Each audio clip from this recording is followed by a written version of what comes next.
Hi. I'm so happy to have you here.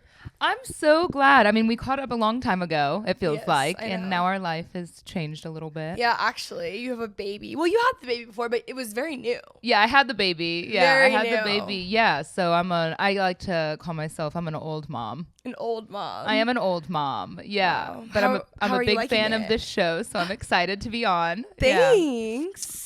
I'm thriving. I actually hate when people say it. I'm thriving. No, I'm thriving now being a mom, but I feel like with everything in life, when people say, I wish I had known, I wish I had known, I wish I had known, for instance, like I was miserable in my 20s, how much better 30s would be, and now I'm almost 40 and waited a long time to have a baby. And I wish I had known, A, how hard it was going to be, but also how incredibly wonderful it was going to be. But no, it wasn't an overnight thing for me. When people have babies and they're like, I was in love from the moment I met the baby in the, operating room or whatever.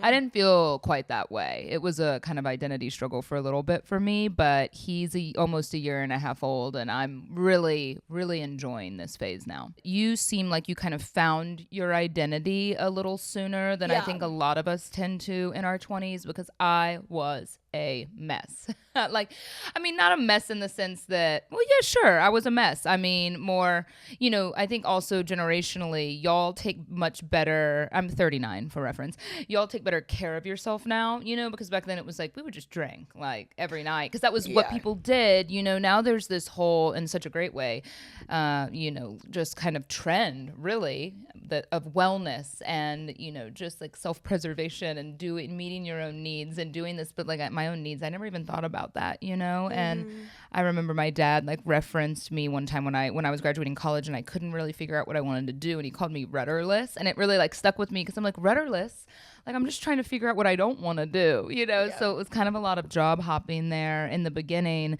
So my 20s for me it was a struggle for sure, with just like location, everything, geography. I lived so many different places, dated different people. Thought guys were just terrible at that age, and then probably like we all do, put too much emphasis on relationships, and everything was kind of the end of the world, and Yes. I think the beauty of like 30s for sure, at least for me, was you just don't waste as much time on things that don't serve you anymore, and you feel a lot more comfortable in your own skin.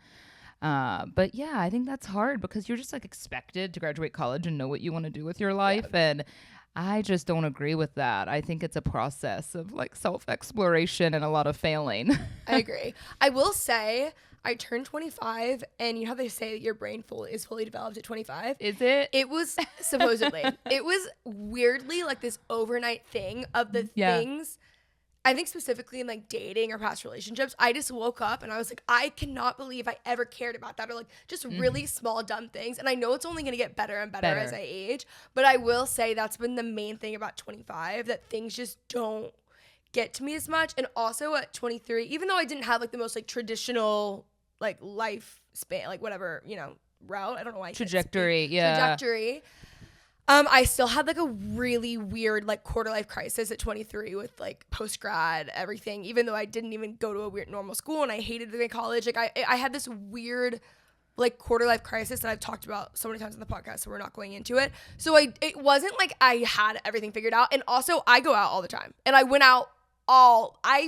out drinking literally 24/7 for probably 3 years straight. But that explains it. I mean, and you do it because that's what everyone else does, and you don't want to be home alone, and it does make sense. I was never as big of a drinker, and I think that's why I struggled and had anxiety, because you just do it because that's all there is to do, and that's all people are doing. And for me, it was super difficult. I don't think I hit the kind of this aha that you're speaking of until it was probably more like 28, 30 for me.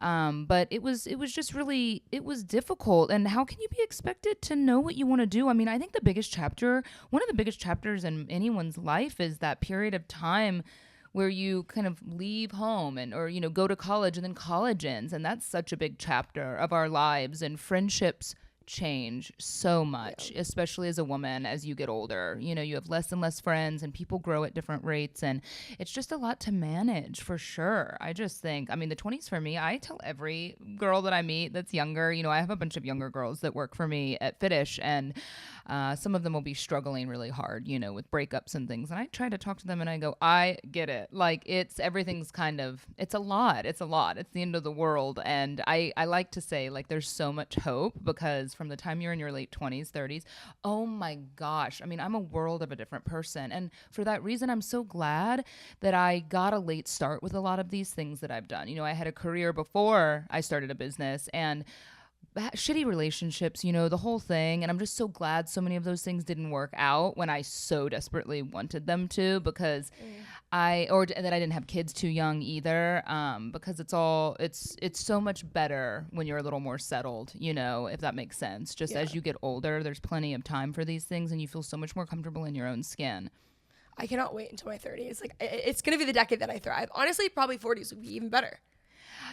You say that. I never had an issue with 30. I didn't at all. You know, I've always felt pretty great. I was excited to be 30 because, again, I'm just going to say it. I really kind of hated my 20s, and I really liked my 30s, even though I was single for most of them. And I froze my eggs at 35 because that was like a gift to myself. I thought, you know, you're geriatric at 35 if you haven't had children by 35. That's so crazy. The most annoying thing in life is a woman's biological clock. I know. Because a guy can do whatever he wants, whenever he wants, and a girl just, like, physically most likely cannot. I know. You know?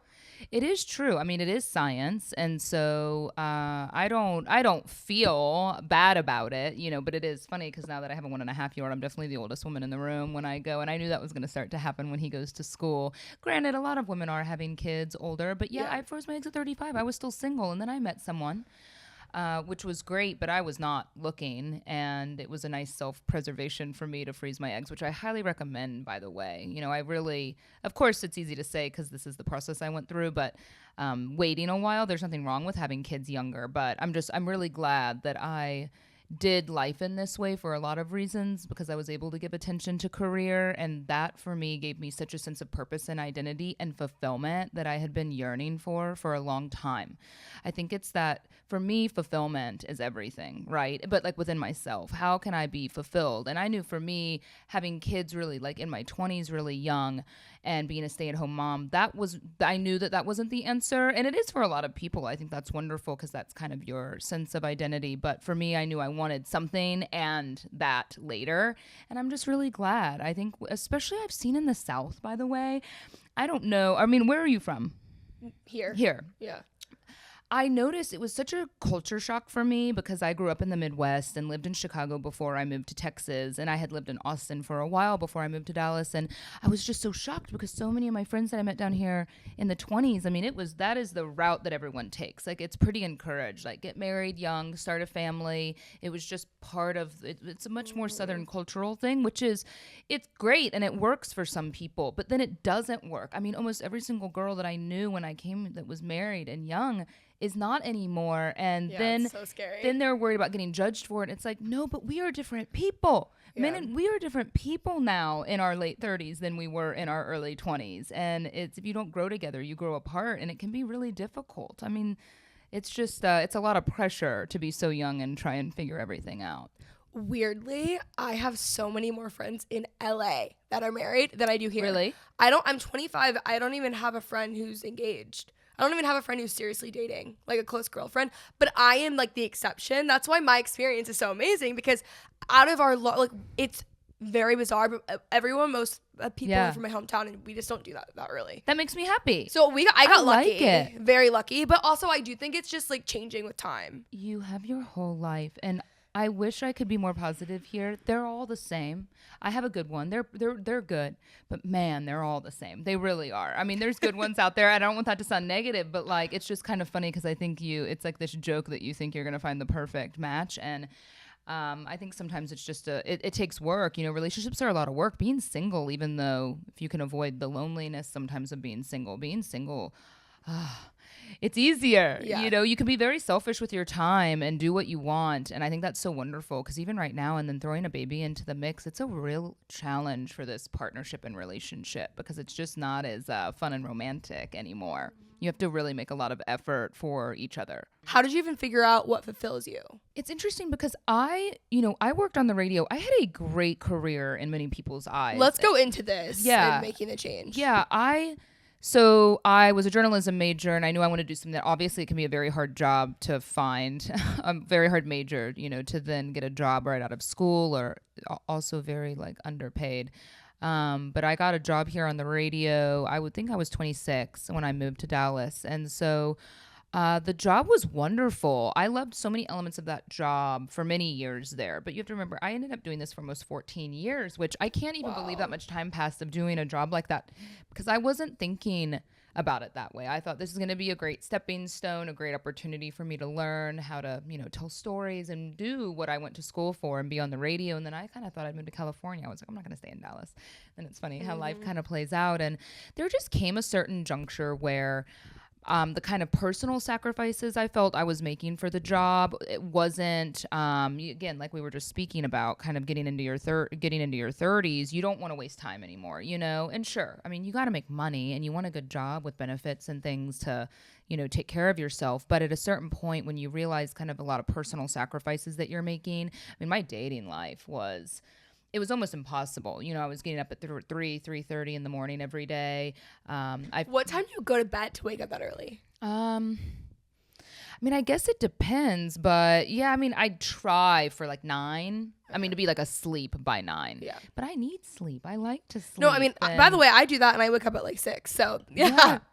But well, even now, I mean, I'm tired now. It's a different kind of tired, I guess, with a baby. But yeah, I certainly every morning I wake up, I'm really glad I'm not waking up on that schedule anymore. But there is a lot, sharing your personal life and on a very large scale, which was okay. And everything was great. But things just started to change over the years, and I think that's what's hard when you're on a show like that because everyone kind of looked at us as family and then I'm the one to leave. But for me, there just came a point where I said, I spend so much time doing this job.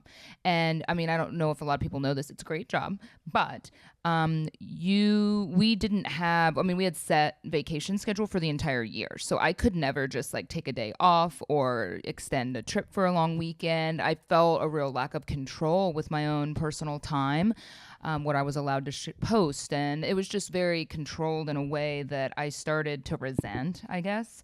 And then certain elements of the job just weren't, when I was younger, getting to interview people and go and do press junkets and things like that. It was really great. But for some reason, it just stopped feeling as exciting. It just wasn't fulfilling me on a deeper level. And I thought, how cool if I could start to control my own schedule and maybe create something that was helping people.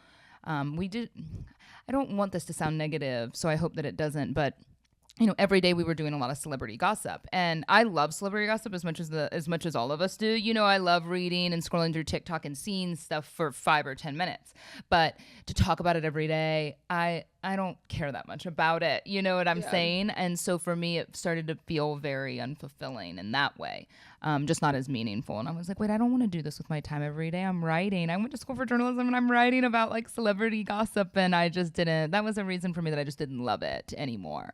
Because then you get to interview celebrities, but if they know that you've been telling stories, they don't like you, or they don't want to come on the show. And so there was an element of that for me that became a little, because you're not interviewing them about things that are deep and exciting and meaningful. And so, so that, I mean, there's probably a lot of factors in there, but it was just more about taking control of maybe my personal life and what I found interesting and trying to start a business, which I never thought that I would be capable of. And that's a whole nother thing. But you kind of accidentally started it, right? I did. Yeah. Again, just seeking more fulfillment, I decided I wanted a creative outlet because I am creative at heart more than anything else. So I just thought I'm going to start something where I can be more creative. And I thought for a long time, well, what is the idea here? I work out, but not obsessed with it. And originally my idea was like, I wonder, going and working out in Texas, especially when women wear a lot of makeup sometimes to exercise. And I was like, why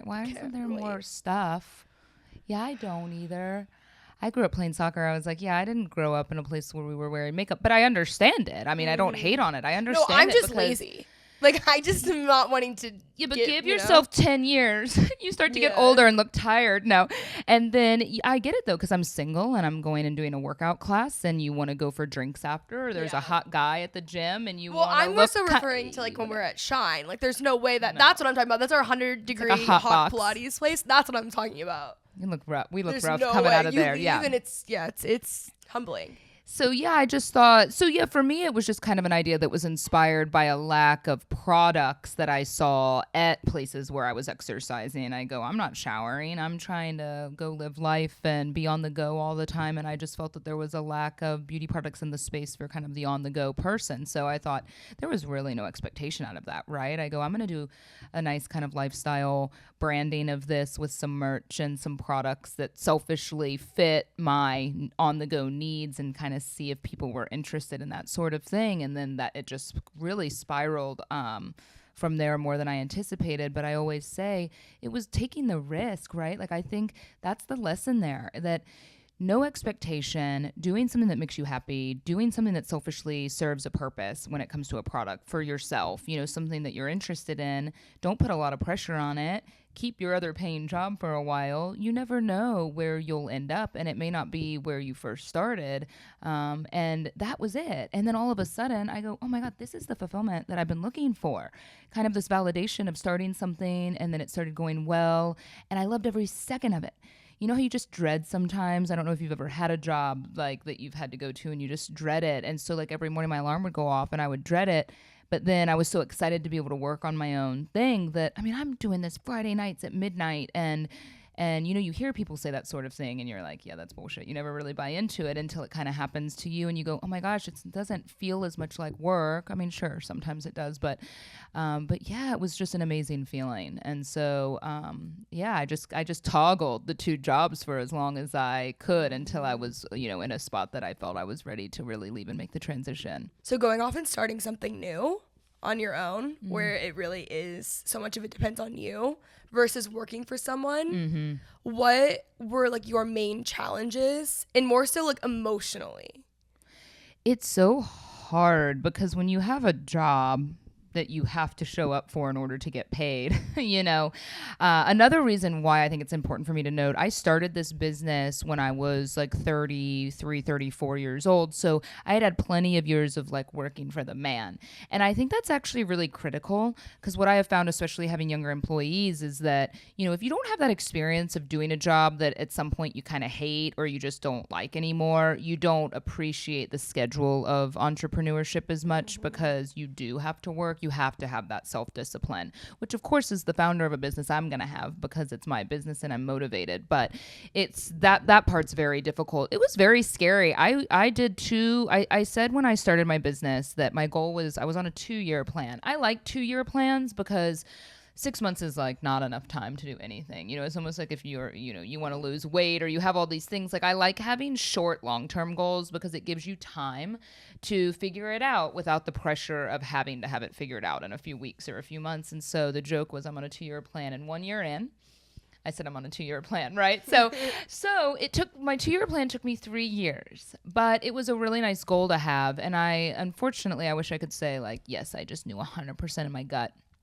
Deep down, I mean, I think I did, but it's really hard to walk away from a salary. I mean, especially a job when I had this great platform and I'm on the radio, a job that people would kill to have probably. And it's hard to leave that and wonder and know that I probably couldn't go back and wonder if I was making a mistake or what happens if something happens with my business and everything falls apart. But I just had to go, this is part of being an entrepreneur, right? It's the scariness of it. And I think that that's why a lot of people don't start businesses, because I think a lot of us have great ideas and the money and the time. And, we always have all these reasons, which are all very valid. But that's a reason a lot of people, and I know you started another business, and I think it's a reason a lot of people don't start businesses.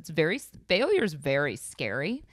Like starting a business, then no one wants to buy what you're selling, and all of that's very, very scary. So that's why I think I I didn't just like spend my whole life savings and quit my job and start a business, right? Like I always say, it's okay to dip your toe in the water. We don't need to be living and dying by like an idea. Just like, let me quit everything I've worked, and throw everything into this. You hear those success stories, right? But I just do not think that that's a safe way to live. I think it's okay to feel trepidation and it's okay to be uncertain and just kind of dip your toe in. I always say, keep the job that's paying the bills until you feel comfortable that you like probably have at least 6 months of money saved up to pay your rent to kind of get by, and feel like you have some stable foundation. So that would be that is what I did. And so I knew I had enough money saved that I could like at least bail myself out if I needed. Yeah. Survive.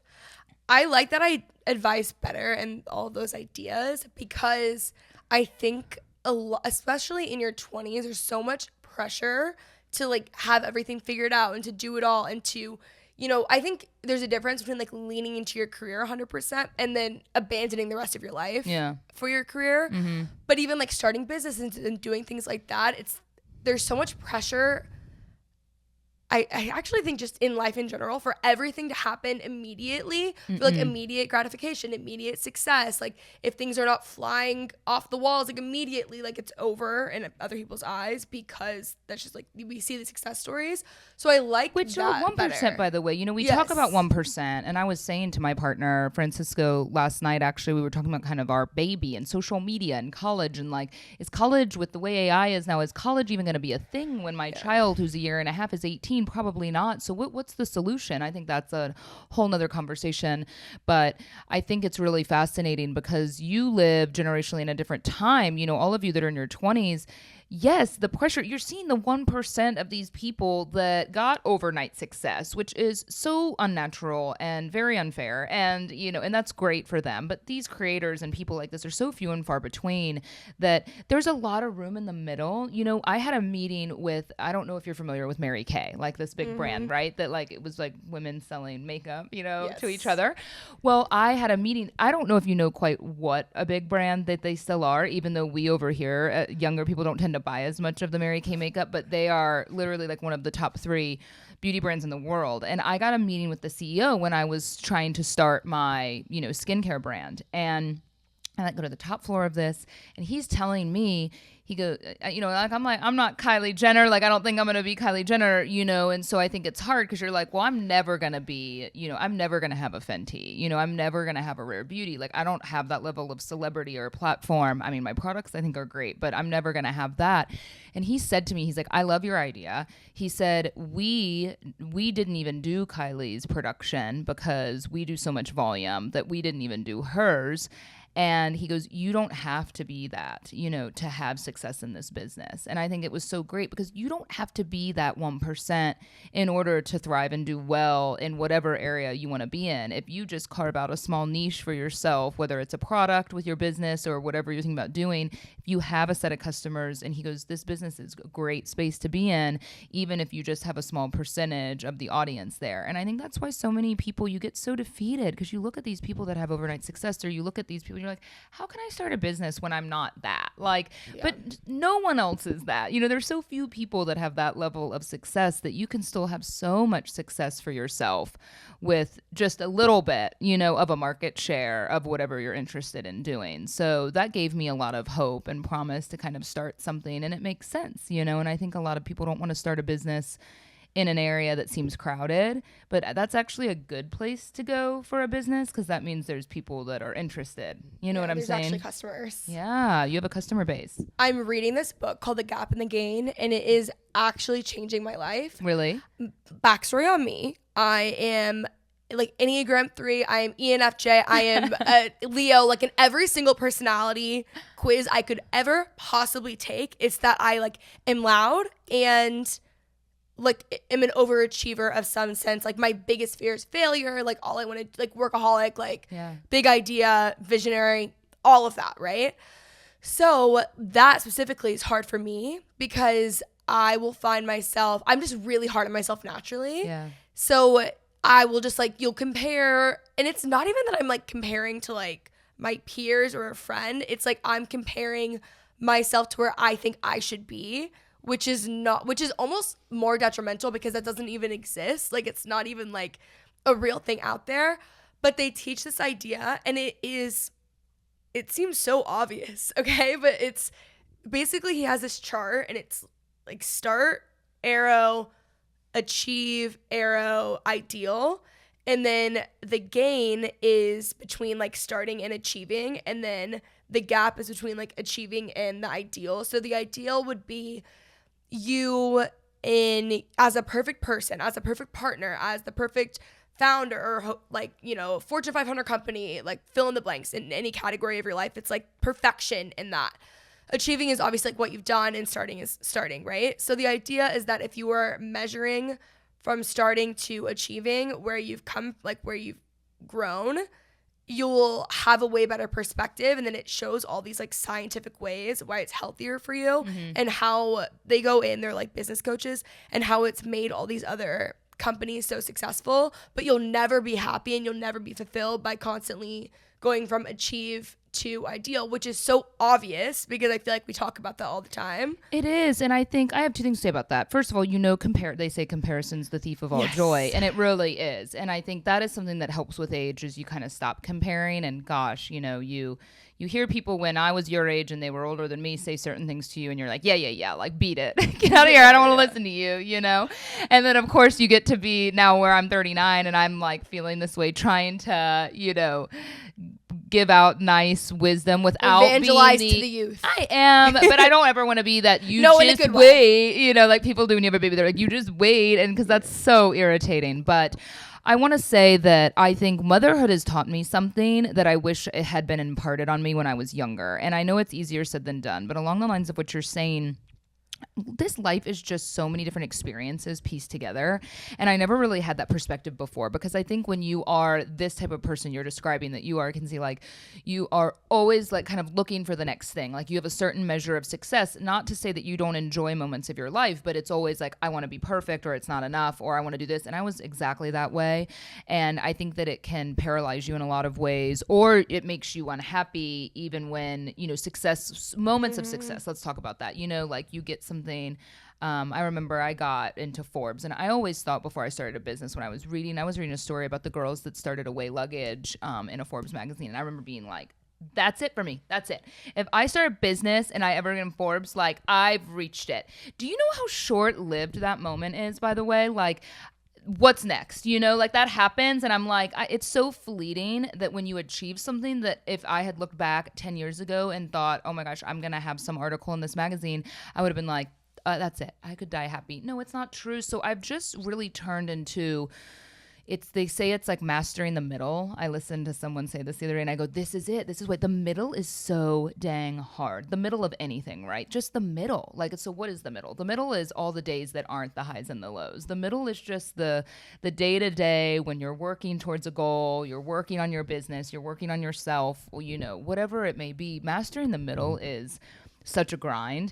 But I have found that since becoming a mother, man, I just enjoy the middle, and I enjoy the day-to-day so much more. I don't get as caught up in like the highs and the lows of business or personal or life, or mainly because it has given me this different perspective of like, every day is an experience. Like, I don't want to live in this place where I'm like, I'm not going to be happy till I reach that ideal. I'm not going to be happy until, you know, because you're certainly not going to be happy then, if that makes sense. If you're not happy kind of in the middle, in the day to day. I don't know if this will make you feel better, and it's just my perspective, but I think that I was under the impression that fulfillment was like a destination, that happiness was a full destination that you just get to at some point and you're like, I'm here.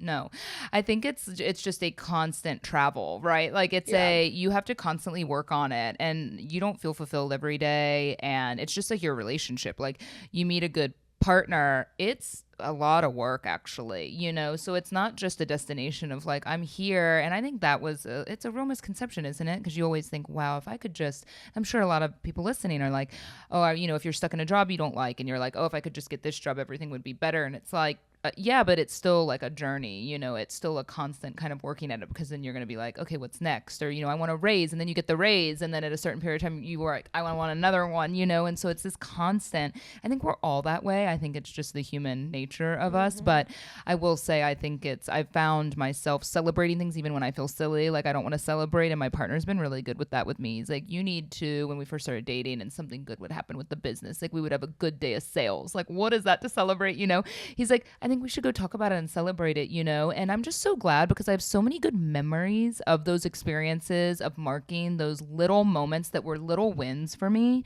that if I had not taken the time to sit in it, I would have been like, okay, what's next? And you forget about it, you know? No, I definitely need to be better about that. And again, in the Gap and the Gain book, they always talk about how you need to measure everything backwards. This isn't part of your book club?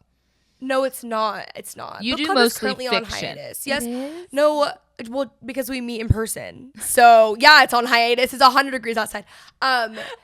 Yeah, I used to only read nonfiction, but that's part of the hustle issue. So now I read fiction again. Anyways, I read nonfiction in the mornings if I have time. Oh my gosh. My morning routine. And they talk about how you need to measure things backwards. I'm literally going to do an entire solo episode on this book because it is changing my life. I'm so glad. I'm going to check it out. It's so good, but they have you, there's so many different exercises in it. One that I was reading about this morning is like journaling your gains, and they have them in different, like, it's not that generic of like journaling your achievements. It's more specific than that.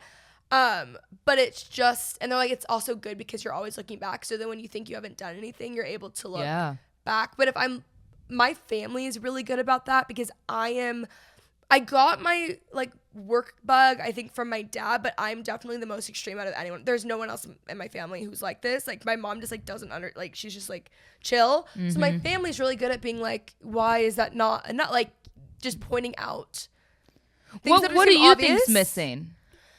I don't really think things are missing as much now. I feel like it's gotten better over time, but I think what was missing literally is from this book. I'm not kidding. It was that I was living in like the gap of it and so focused on like the ideal that I couldn't just be happy where I was. Yeah. And I don't even necessarily like want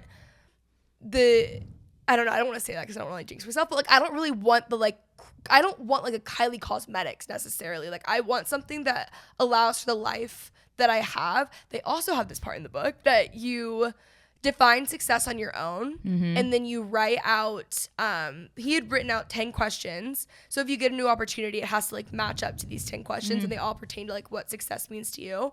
And a lot of what success means to me, I haven't even gone through the exercise, but I love that I had the freedom to show up for the people that I want to show up for. Like I can always, for the most part, unless it's like a branded trip or something, like I can, for the most part, be at birthdays. I can do certain things. I'm very involved in my niece's life. I like being able to control my day. Like there's just like certain things that are just different. I'm realizing like, even like maybe what I thought I wanted isn't obviously, I mean, I've had this realization 15 times already, but like isn't actually what I want. And so I feel like I'm just getting closer and closer, but I'm now just like building a life around the things that I love.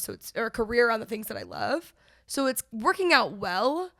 But I think what was missing was that I was so focused on the gap and not the gain. And I'm not kidding. This week, I have just felt so much better all week. And I swear it's this book. You sound like it. That's so great. I gave a talk at SMU University recently, and I was like, what am I going to impart on college kids, considering I didn't even really love my college experience. Like I wouldn't say I was this traditional like great in school kind of person, but I thought I've always been very transparent. Like that was just for me. I always thought, you know, especially I kind of grew up with the social media time where everything was perfection, and of course now the trends become about, and the reason you probably have a lot of success with what you do on YouTube is you've always been more relatable and honest about things that normally wouldn't be shared. And I think that that's great that that's been happening, and that's kind of who I was on the radio. But so when I go to talk to these college kids, I'm saying, you know, it's totally okay to not have it figured out. And I think, you know, what you were just saying about, you know, kind of your narrowing down, right? Like it's all about kind of carving out different pieces of your life to figure out, you know, the direction that you want to be. And I think it's so important that people understand that, because for me, something I said to them was like, I didn't know. Like, I could have never in a million years have known that I'd be here. But I'll tell you, the only reason I'm here is by opening doors and opening windows and trying a whole lot of things that I hated.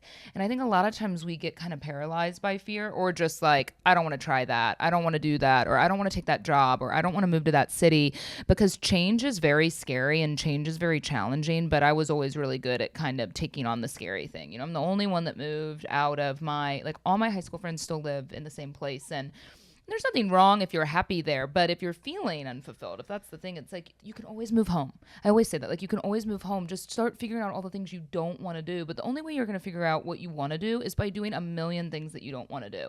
Try yoga. I hate it. Okay. Yeah. I really hate it. I know it's good for me, but I really hate it. Same. I can think too much. I mean, there are just so many things like that, by the way, that you're always doing stuff. I'm like, yeah, you're so good about, getting out. But I only do the things that I like to do. Right. Yeah. But, I think a lot of people are like, I don't know if I'd like that. But it's like, just try it, apply for that job, try something new. Even if you hate it, it's fine. You can quit. You can go do something else, And it's all about kind of figuring out. So now by the time you get to be, my age, you really start to figure out who you are, and, and like, well, yeah, this is who I am, and you own it and you're fine with it. And so you're just much happier with the calmness on a day to day, if that makes sense. Yeah. I'm constantly searching for peace. One thing about me, I feel like I feel like it's obvious depending on who you are in my life, but like maybe not online, but my day to day is actually, I need calm. It does seem like I'm like always doing things, but like I'm always doing things in the morning because I like to go work out, but I like to have like a relax, like I just have figured out like the daily routine. Mm-hmm. I think that works, but I am someone who is always down to try pretty much anything, and then I can just figure out if I like it or if I don't like it. There's this term, identity capital, from the Defining Decade, and the idea was that identity, I feel like people make it this really, really big concept that is really overwhelming and scary. And because of that, you never really figure out your identity and you're kind of moving backwards, and it's just paralyzing. But with identity capital, it's like each little thing that you like makes up your identity, and through that you find it. So it's not even that you're finding your identity necessarily like in other things. It's that is just kind of what makes up a person. It's like the things that you like, what fulfills you. So it's like even like hobbies. So it's like I got really into cooking because I really like cooking as a hobby. I've always loved reading. Like there's certain things like that actually really helped me figure it out when I was going through like a way worse crisis, which wouldn't have ever been the route that I would have taken, because I would have been like, that doesn't make any sense. You find identity in yourself, but you do find it in yourself through those things, because it brings you like closer to yourself. You're right. Identity is a weird thing. And then becoming a mother really throws your identity, because I always just assumed after a period of time I would go back to feeling like myself. And I don't feel like the person that I've known my whole life, because it's a different person now. Now I'm a mom, and it's so strange. Even sometimes I sit here and I'm like, I'm a mom. I have a child. Like it takes me saying, like, how do I have a child? Like it's just all of a sudden, it's just part of your life, and it really, it's thrown my own sense of identity through. But you're really right what you say about that. And I started, which I know this is kind of off topic, but since we kind of talk about figuring out and navigating kind of the era that you're in of your 20s, for me, when it came to like personal relationships and dating, gosh, like that's what was so tiring for me. And I think when I think back about my 20s, that was something that really defined me in a negative way. Was I was an only child, and so I put a lot of effort into like female friendships and obviously other romantic relationships, even though, gosh, for me, like the 20s was terrible with dating.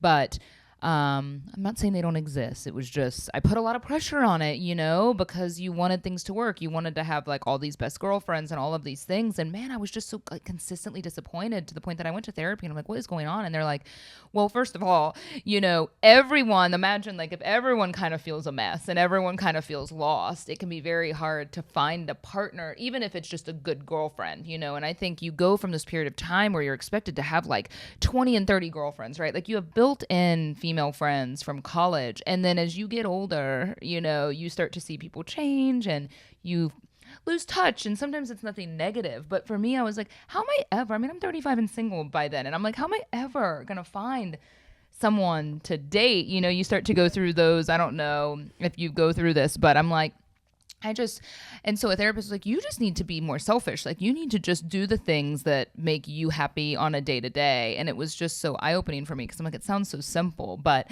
I think when you're always kind of doing what everyone else is doing because you want to have a lot of friends and you want to be around. And so I started just like, doing what I wanted to do, going to the grocery store at the time I wanted to go and just being more selfish with my weird schedule. And I was like, I'm going to go out.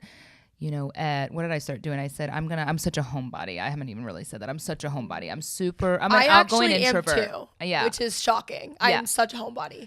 I love it, but I'm not going to meet anyone on a dating app from my couch. It sounds like it sounds like an ideal scenario. But yeah, that's what I started doing for myself. Because once I made a decision that I had kind of gotten my own life together, I was like, if I really want to meet someone and I'm in my mid-30s, I have to start at least putting myself in different situations and maybe it's not even about going, all the places all my other friends are going. So I started just going, any business meeting I have, I'm going to make meetings, but I'm going to make them at places where I feel like I might meet some like-minded people, or go to workout classes where, it's not just like all girls, like some of the ones we go to, but I'm like, if I really, not that it's great to meet someone, but you do meet great people at a gym or something, especially if you like to work out. So I just started really focusing my time with intention on like, if that's what's important to you and you want to meet new friends, it doesn't have to be romantic, but new friends or new people, you just have to start being selfish with the things that you do, if that makes sense, so then you actually may meet some like-minded people. Okay, last thing I want to talk about is dating.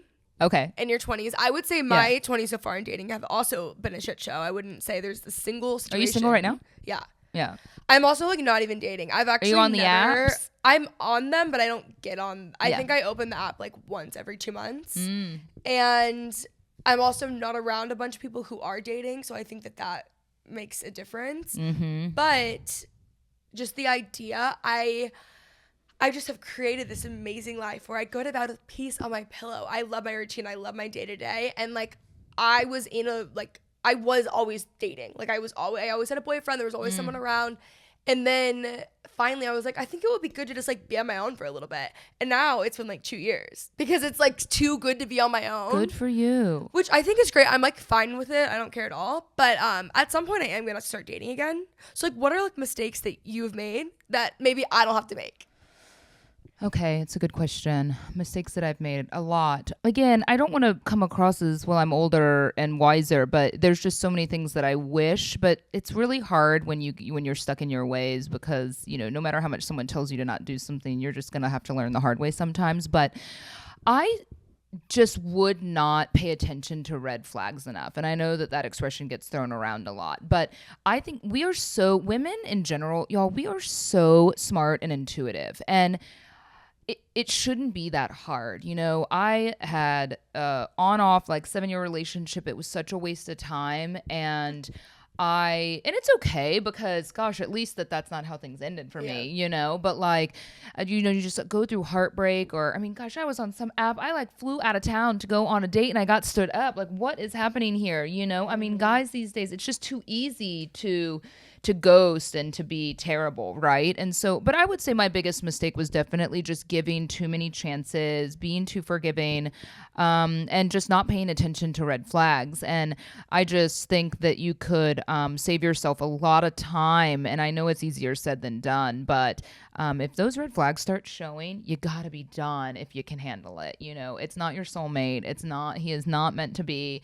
And I'm not saying that it may not work out. It may work out down the road. It may not, but like you got to be done with it, at least for a period of time, because I just gave so many different people in my life, too many chances. And look now, none of them worked out. And when I finally met someone, he was so chivalrous. It actually freaked me out. I thought it was weird. Like he came to pick me up for a date. He like backed into my driveway, like brought my dog a gift. It was so strange. And I called my girlfriend. I was like, he's like at my front door and he backed up into the driveway. And she's like, and I'm like, I think he brought a gift for my dog. And she's like, and she's married, right? She was married at the time. She's like, and I was like, isn't that weird? And she's like, Jenna, you have been treated like shit for so long by so many guys that you're freaking out that this guy's called you every day and he's actually making an effort, because we have been trained that the guys these days just like they text and they don't text, and it's just such a shame. And so yeah, he was finally treating me right. And then on top of that, it was easy.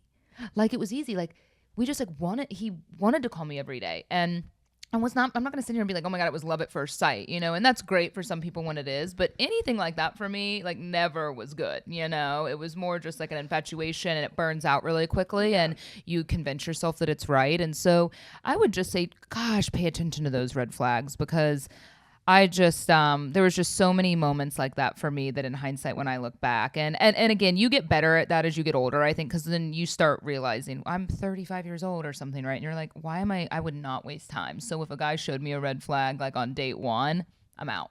You know what I mean? Like I just wouldn't tolerate it anymore like I did when I was in my 20s. But again, those are sometimes just lessons you have to learn the hard way. But yeah, red flags, man. You know, or just being too available, you know, and I never wanted to be a game player though, you know, because I'm like, that's not emotionally mature to play a game and to like overthink the text and not text back for hours, you know, and do this whole thing. And I just kind of realized like it should be easy. I never realized how easy, and I'm not saying relationships don't take work, because of course not with a baby it does, but that dating phase should be easy. And if it's not, you need to cut it. Yeah. I think too, like with you saying like, oh, it should be easy in a relationship. I don't think that means that it doesn't come across the way of like, oh, there's not going to be problems. It's like, oh, it just like almost makes sense. We can talk about anything. We're comfortable. Sorry. No, like that's what I mean. You can do both. I don't mean now. No, my relationship's not easy now with a baby. I mean, we've been fighting lately, like with chores around the house and parenting and that. Yes, no, relationships in general are not easy. I just mean that, you know, that stage of like planning to hang out and going on vacation and wanting to spend time together, especially in the beginning when you don't have any other distractions like a kid and a home that you own together and all those other things, right? But there's no noise in the beginning, and it should just be more nice and easy and romantic. And yes, that is what I mean, that it is just like y'all want to spend time together, that you're not like, oh man, we're only like hanging out once every 2 weeks, you know. No, it should not be like that. No, it should not be like that. So you deserve better. What's the craziest red flag you've experienced on a date? Okay, so I was just like, I have stories. No, I went on, I'm a big fan, I don't know if this makes me sound terrible, I'm a big fan of traveling early on, like second date, like kind of stuff, right? Because I'm like, let's get into it. Like you're going to learn, y'all can judge away, but I'm like, you can learn a lot about a guy, you know, by sharing a hotel room pretty early on in the dating, right? Like, are we going to vibe or not? And how do we travel together and how is he? So I went on a date. Here locally first. It was so great. We decided to go somewhere really far across the world.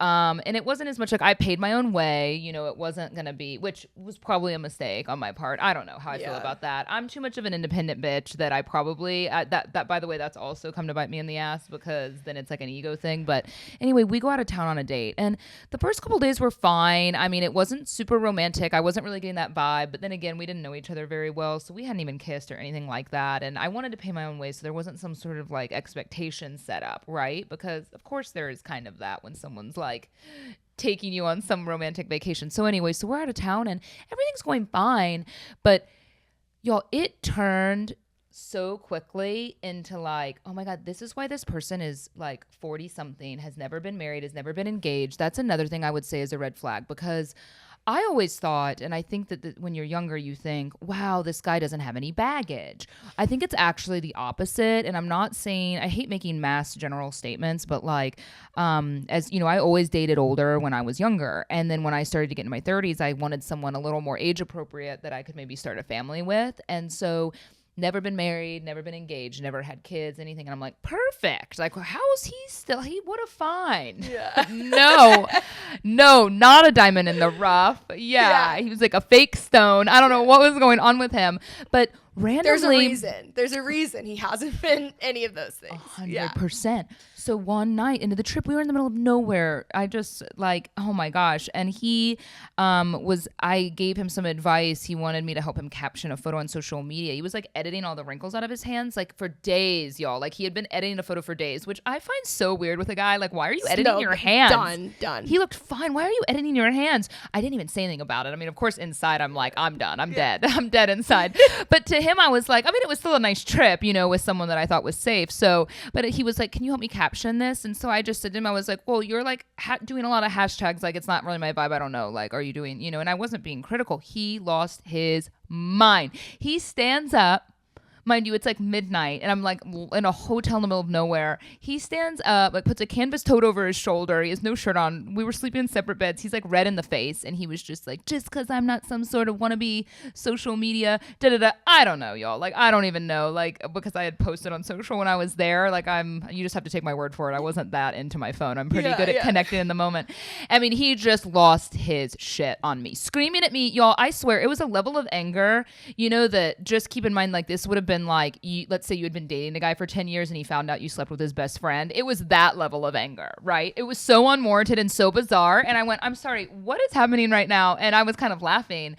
And he was just like, no wonder your last boyfriend broke up with you. Like, he started being real mean, like kind of like verbally abusive. So I like bend over and put my Vans on. And I'm like, he's like, are you going to leave the room so you can cry? And I was like, no, I'm leaving the room because this is how an episode of Dateline starts. Actually. So I like go call my friend who's like 8 hours behind. And I was like, so this is what's going on. And I'm going to try and get out of here. But like, I'm in a country, like I have no idea where I am. Yeah, and it ended up being okay. I mean, I just like, you know, obviously like went my separate ways the next day and like, you know, got myself, again, this is why being independent and being able to take care of yourself is important. I like got myself my room and like ended up flying home the next day or the day after, and it was all fine. But it was that moment of like, oh my gosh, like this makes sense. It was so great. Like that, the first date he was so cool and so great. And we have so much in common, but it makes sense now. Like if a guy has never had a serious relationship, it's actually a huge red flag. Yeah. And you always think, oh great, no baggage. No. Something is wrong with him. And it's actually such a shame. So yeah, I was really freaked out by that. I'm like, wow, what a psycho. My best friend used to always say that about a couple of guys that we knew that were older, but they were like so hot and cool and everyone's obsessed with them and every girl wanted to be with them. And she was like, I promise you they are fucking crazy. Like they have to be. There's no way. And I was like, no, like you're being so like judgmental. Like everyone has their own past. Everyone has their own thing, which is true that this is different. Sure enough, they're crazy. And I'm like, this makes sense why you are in this position. And I don't know about you, but for me, I gave guys too much of a pass. Not in that scenario. That was psycho. But like in general, you know, there was another guy I'd met on an app and man, I just was like, this might be the one. Like he's great. And we got along so well, just kind of the back and forth. But it's like we went on one date and then he was like never available again. We lived in different cities and he would like make a plan but then not, and it was like this only went on for a few months, but that was a few months too long because you deserve more than that. And again, that's what I mean about it should be easy. Like if they want to see you, they will make the time for you.